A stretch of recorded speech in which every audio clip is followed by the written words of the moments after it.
जय electro homeopathy.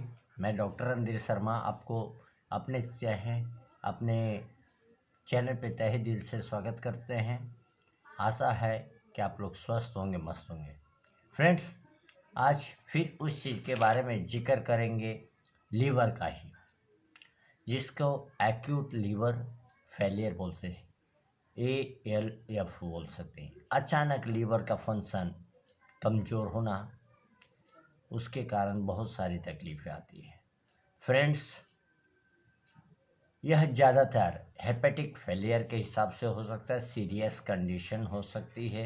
अचानक हमारे लीवर का फंक्शन, उसमें जो भी सिस्टम है वो अपडेट न होके डिक्रीज़ होते जाती है, जो कि कुछ दिन से कुछ हफ्ते में हमारी शरीर गिरने लगती है। इसके लिए मेडिकल इमरजेंसी हो जाते हैं।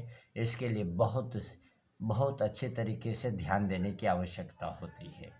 फ्रेंड्स, एक्यूट लीवर फेलियर ज़्यादातर metabolism, detoxification and essential function को डिक्रीज करती है, प्रॉपर होने नहीं देती है। इसके लिए हमें बहुत सारी तकलीफ़ का सामना करना पड़ सकता है। तो इसके लक्षण क्या है, आइए जानते हैं। सिम्टम्स क्या है इसके? सिम्टम जो ALF यानी एक्यूट लीवर फेलियर को में से जॉन्डिस हो सकती है, पीलिया हो सकती है, जिसमें कि हमारे शरीर के चमड़े, नाखून, आँख और शरीर के सारे चमड़े पीलापन महसूस हो सकते हैं। हमारे पेट में दर्द हो सकता है, और जो कि पीछे भी वीडियो में हमने बताया था कि पेट में भरा भरा रहेगा, थोड़ा सा दर्द होगा, तकलीफ़ रहेगा। अब बाइलरुबिन भी लेवल बढ़ सकता है, घट सकता है। हमें सुस्ती और चक्कर आ सकते हैं, उल्टी आ सकते हैं, क्योंकि लीवर फंक्शन डाइजेस्ट बराबर नहीं कर पा रही है। इसके लिए हमें हमेशा कोई भी चीज़ के लिए कन्फ्यूज़न रहेंगे, दिमाग में स्ट्रेस रहेगा, सोचने की क्षमता कमज़ोर होगी, हार्ट में भी बहुत तकलीफ़ हो सकती है, हेपेटिक एन्सेफेलोपैथी हो सकता है, क्योंकि टॉक्सिन हमारे बॉडी में भरे भरे ब्रेन तक चले जाते हैं। इसके कारण बहुत सी हमें सोचने की क्षमता कमज़ोर होती है, और धीरे धीरे हम लीवर के डिसीज से हम कोमा में भी पहुंच सकते हैं। फ्रेंड्स, हमें सुस्ती आती है, जिसमें कि बहुत थकावट और कमज़ोरी ज़्यादा महसूस होते हैं, और हमारे शरीर में कहीं खींचान होता है, दाग पड़ जाता है, चीरे पड़ जाते हैं, वहाँ से आसान तरीके से ब्लीडिंग हो सकती है, रक्त का प्रवाह हो सकता है, जिसमें कि ब्लड क्लॉटिंग जल्दी हो सही सकते हैं, और लीवर अटैच नहीं कर पाता है। उसके बाद में हमारे शरीर में स्वेलिंग हो सकती है, मोस्टली पैर में ज़्यादातर देखा गया है। ऐसे तो भाई लीवर के स्वेलिंग से शरीर भी स्वेलिंग होती है, लेकिन लीवर से पेट में स्वेलिंग और पैर में स्वेलिंग, जो कि एडमिया बोला जाता है, ज़्यादातर पेट और पैर में पाया गया है। इसके और सारे कारण क्या हो सकते हैं, किस प्रकार हो सकते हैं, आइए दें। यह ALF एक्यूट लीवर फेलियर जो है, ये बहुत ही मामूली डैमेज करता है, जो कि आसान बाकी भी जो भी अदर डिसीज है उससे मेंटेन करता है। तो हमें पता नहीं चलता है कि एक्यूट लीवर फेलियर है कि कुछ और है। तो किसी में ड्रग, बहुत सारी दवाइयाँ, एंटीबायोटिक खाने की वजह से भी हमारे लीवर में डैमेज होती है, ओवरडोज लेने से भी डैमेज हो जाती है, और पैरासीटामोल होते हैं, एसिटामिनोफेन होते हैं। ऐसे बहुत सारी मेडिसिन है कि जो आदमी पेन के लिए खाली खाते रहता है, खा लेते रहता है, तो लीवर किडनी डैमेज होने लगता है। इसके कारण भी लीवर डैमेज होते हैं। वायरल हेपेटाइटिस, हेपेटाइटिस भी वायरल के हिसाब से होता है, जिसमें hepatitis A, B, C, D, E होते हैं।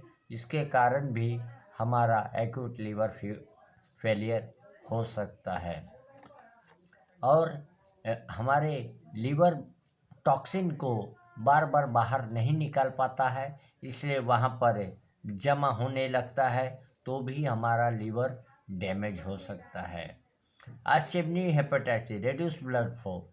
अब आस्चेमिक हेपेटाइटिस मतलब ब्लड फ्लो, जो लीवर में ब्लड फ्लो होनी चाहिए उसमें भी रुकावट होने के कारण भी ये हमें तकलीफ हो सकती है, शॉक लग सकते हैं, हार्ट फेल भी हो सकते हैं, कारण एक्यूट लीवर फेलियर की वजह से। ऑटोइम्यून हेपेटाइटिस, इसमें क्या होता है, ऑटोइम्यून हेपेटाइटिस होते हैं जो कि इम्यून सिस्टम पे अटैक करता है और इम्यून सिस्टम ऑफ लीवर पे अटैक करता है और एक्यूट लीवर फेलियर हो सकता है। फ्रेंड्स, विल्सन डिसीज ऐसा है कि कॉपर एक्युमुलेशन, वहाँ पर कॉपर चीज़ जमा होते रहती है, तो विल्सन डिसीज होता है। बाद में प्रेगनेंसी में भी फैटी लीवर हो सकती है, उसके कारण भी एक्यूट लीवर फेलियर हो सकता है। खून की कमी हेपेटाइटिस, हेमरेजी हेपेटाइटिस, यानी कि ब्लीडिंग, लीवर में ही ब्लीडिंग होता जाएगा, तो ये भी कंडीशन हो सकती है कि एक्यूट लीवर फेलियर हमारा हो सकता है।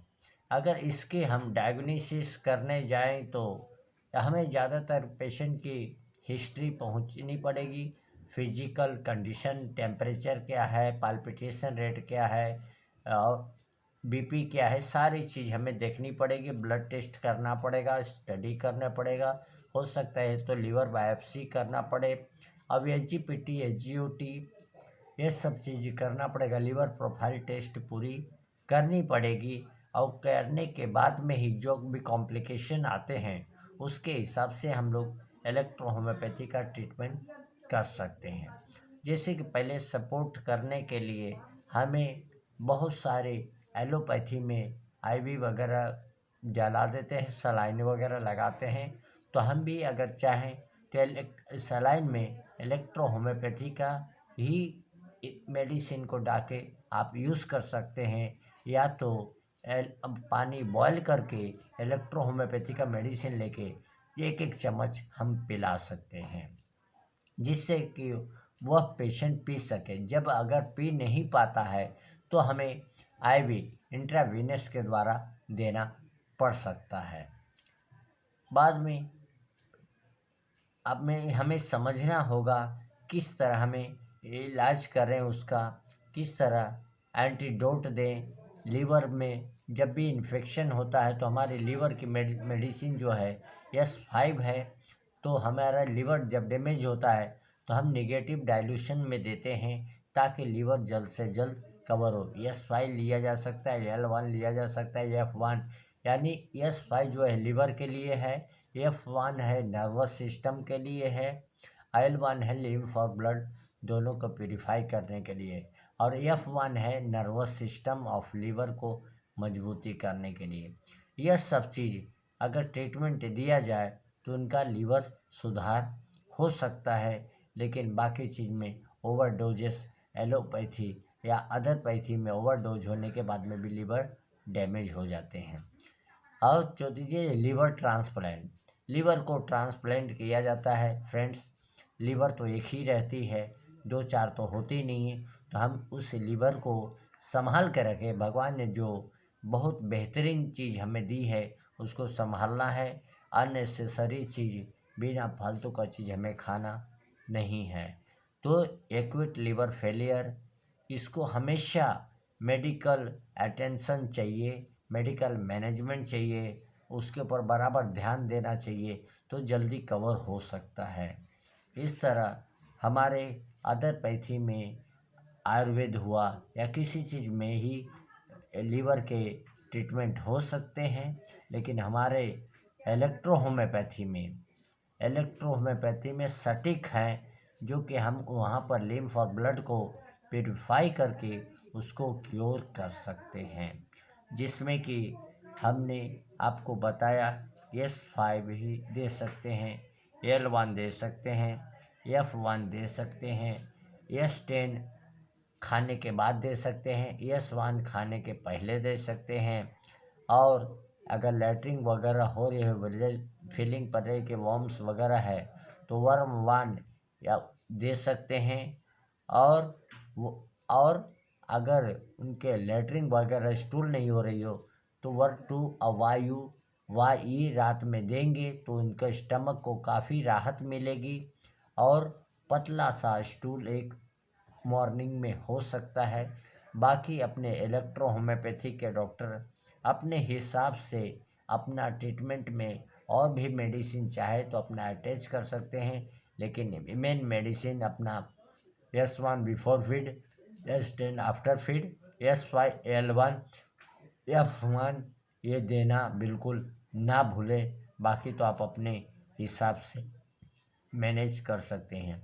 लीवर डिसीज एक ऐसी चीज़ है कि हमारे पूरे शरीर का ये एक अंग ऐसी है कि यह चीज़ अगर ठप हो गई तो कोई भी हमारा शरीर काम नहीं कर पाएगी। ऐसे तो शरीर के सारे अंग महत्वपूर्ण हैं, लेकिन जो एनर्जी हमारे सारे अंग को देती है वो लीवर में हम जब खाना डाइजेस्ट होती है तो वहाँ से जब एनर्जी निकलती है जो हमारे बॉडी के हर ऑर्गन को बूस्ट करके मजबूत करती है और हमारे लाइफस्टाइल को चेंज कर जाती है। अगर लीवर हमारी गड़बड़ हो जाती है तो लाइफस्टाइल भी हमारी ख़त्म हो जाती है और हमें कोई भी चीज़ अच्छे नहीं लगते हैं। तो फ्रेंड्स, आज हम फिर से थोड़ी सी शॉर्ट में पॉइंट बता देते हैं कि हमें शुगर का त्याग करना है, गुड़ का इस्तेमाल करना है यानी जैगरी का इस्तेमाल करना है, उल्टा पुल्टा चीज़ नहीं खानी है, ठंडा के साथ में गर्म नहीं खानी है, नमकीन के साथ में मीठा नहीं खाना है। यह चीज़ को अपने आप में सावधानी बरतनी है। तो हमारे जितने भी भाई तक हमारी ये वीडियो पहुंच रही है तो उनसे यह गुजारिश है कि अपने लोगों को और इलेक्ट्रो होम्योपैथी हमारे भाई चिकित्सकों को कि जितने भी समाज में एक्यूट लीवर फेलियर आ रहे हैं ALF, उसको बचाने का प्रयास करें इलेक्ट्रो होम्योपैथी की मेडिसिन से, क्योंकि इलेक्ट्रो होम्योपैथी मेडिसिन पूरी अल्कलाइन है, हमारे बॉडी को पूरी तरह अल्कलाइन कर देती है।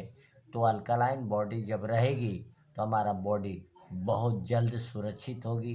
अब इतना ही करके मैं आज का सेशन को समाप्त करते हैं। फिर मिलेंगे नेक्स्ट वीडियो में नए सेशन के साथ में। जय हिंद, जय इलेक्ट्रो होम्योपैथी।